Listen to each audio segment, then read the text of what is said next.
Warahmatullahi wabarakatuh. Waalaikumsalam warahmatullahi wabarakatuh. Perkenalkan, saya Baizuna Anggala Putri. Seringkali di antara kita ini hanya 1-2 ayat Al-Quran saja sudah berani menjudge atau sudah berani menyimpulkan bahwa suatu hukum ini hukumnya haram, halal, sunnah, atau lain sebagainya. Kita itu sebenarnya berhati-hati dulu, karena penarikan suatu hukum syariat di dalam Islam itu tidak semudah yang dibayangkan, tidak semudah yang tidak sesimpel yang dipikirkan gitu. Karena sebelum menjudge suatu hukum itu, kita itu harus melakukan proses dulu. Nah, proses ini dinamakan dengan ijtihad. Kali ini saya akan menjelaskan lebih mendalam lagi mengenai ijtihad tersebut. Seringkali juga saya mendengar bahwa ada seseorang. Nah, seseorang ini berkata, "Weh guys, kemarin itu ya saya ikut pengajian. Nah, ya ustadznya itu asli sih, keren parah, keren banget gitu. Terus dia tuh kalau ngomong berdasarkan hukum Al-Quran dan Al-Hadis. Jadi teman-temanku yang saya cintai dan saya banggakan, Al-Quran dan Al-Hadis itu bukanlah suatu hukum. Ya, bukanlah suatu hukum, melainkan sumber suatu hukum. Jadi beda ya, sumber suatu hukum sama suatu hukum itu. Ibaratnya itu adalah barang yang masih mentah. Kenapa saya bilang begitu? Karena Al-Quran dan Al-Hadis itu memiliki bahasa sastra yang sangat tinggi. Kadang banyak sekali perumpamaan yang membuat kita bingung gitu dengan Al-Quran. Makanya kita itu perlu yang namanya istinbatul hukmi atau penarikan suatu hukum syariat Islam yang melalui proses yang namanya ijtihad tersebut. Sekarang coba saya tanya teman-teman, apa dalil kalau sholat itu wajib? Saya kasih waktu 5 detik. Mungkin ada yang di dalam hatinya menjawab, jadi dalilnya itu adalah akimi sholat wa atu zakat gitu. Yang artinya dirikanlah sholat dan tunaikanlah zakat. Tapi pertanyaannya dalam dalilnya itu cuma ada kata akimi atau dirikanlah gitu kan. Tidak ada dia di dalam hadis itu bilang dalil itu mengatakan wajib sholat gitu. Cuma ada dirikanlah sholat gitu.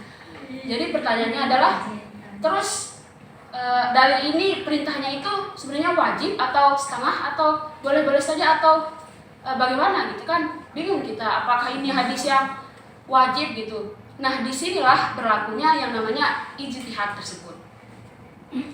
Tapi by the way, what is ijtihad atau apa sih sebenarnya ijtihad tersebut? Saya pastikan semua dari teman-teman ini pasti ada yang sudah seringlah mendengar ijtihad atau ada yang sudah tahu definisi dari ijtihad tersebut. Ada yang sudah tahu? Jadi ijtihad berasal dari kata ijtihada yajtahidu ijtihadan, derivasi dari kata jahada.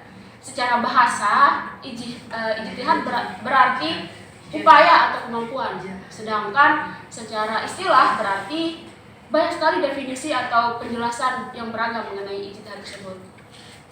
Imam Al-Ghazali mendefinisikan ijtihad sebagai mengarahkannya seseorang yang bernama mujtahid dengan segala kemampuan dan upayanya untuk menguraikan ilmu pengetahuan tentang hukum-hukum syariat. Sama seperti apa yang dikatakan oleh Imam Ibnu Qudamah, yang sama seperti apa yang didefinisikan oleh Imam Al-Ghazali tadi.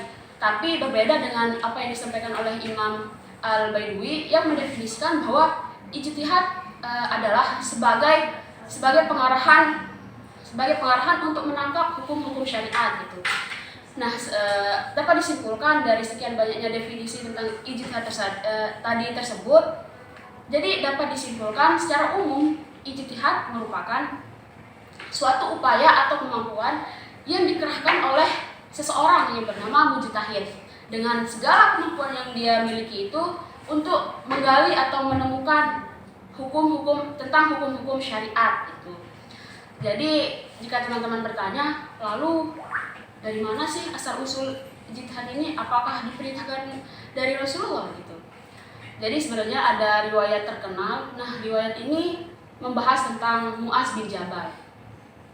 Kebetulan Mu'adz bin Jabal ini sangat disayangi oleh Rasulullah SAW karena kemampuannya itu dalam ilmu fikih dan hukum Islam. hukum Islam. Oleh sebab itu Rasulullah pernah bersabda, umatku yang paling mengerti tentang hukum haramnya dan halal itu adalah Mu'az, itu sangat disayangi. Suatu hari Rasulullah berniat untuk mengirim si Mu'az ini untuk menjabat sebagai gubernur di Yaman. Sebelum ia berangkat, Rasulullah bertanya dulu kepada si Mu'az ini, "Hai Mu'az, apa pedoman kamu jika kamu hendak ingin melakukan sesuatu?" Si Mu'az pun menjawab, "Kitabullah atau Al-Quran." Lalu Rasulullah bertanya lagi, "Bagaimana jika kamu tidak menemukannya di dalam Al-Quran?" Si Mu'az pun menjawab lagi, "Sunnah Rasulullah." Tapi Rasulullah bertanya lagi, "Lalu bagaimana jika kamu tidak menemukannya lagi di dalam sunnah Rasulullah?" Untuk terakhir kalinya, si Mu'az menjawab, "Saya akan pergunakan akal pikiran saya untuk melakukan ijtihad." Mendengar jawaban dari Mu'az, Rasulullah tersenyum berseri-seri. Sehingga Rasulullah bersabda pada si Mu'az, "Segala puji bagi Allah yang telah memberikan petunjuk kepada utusan Rasulullah terhadap jalan yang diridhoinya." Jadi dari hadis tersebut Rasulullah menyetujui adanya ijtihad tersebut, yakni penggunaan akal pikiran untuk memaknai suatu wahyu gitu.